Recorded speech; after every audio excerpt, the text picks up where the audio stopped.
parle avec le Premier ministre qui a présidé ce matin la cérémonie de lancement de la célébration de la Journée internationale de l'alphabétisation.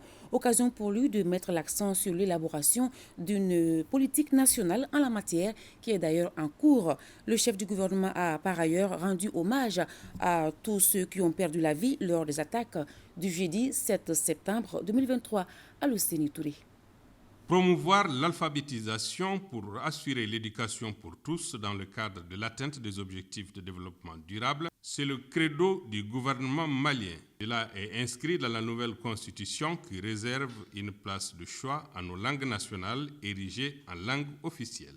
Pour honorer cet engagement, le gouvernement a pris des mesures pour mettre en œuvre la politique de l'éducation non formelle à travers un programme vigoureux d'alphabétisation, de diversification de l'offre de l'éducation non formelle, l'élaboration des curricula adaptés et du matériel didactique y afférent pour les différentes structures de l'éducation non formelle, ainsi que l'intégration de l'alphabétisation dans tous les projets et opérations de développement. En marge de la célébration de cette journée, le chef du gouvernement a rendu un vibrant hommage aux victimes civiles et militaires tombées récemment sous les balles des terroristes. Je voudrais vous demander de prier avec moi pour que nos citoyennes et citoyens qui ont perdu leur vie dans ces événements malheureux aient leur âme qui repose en paix. Vous savez, toutes les nations à des tournants historiques de leur vie pour se construire, sacrifient des enfants. Les Maliens aujourd'hui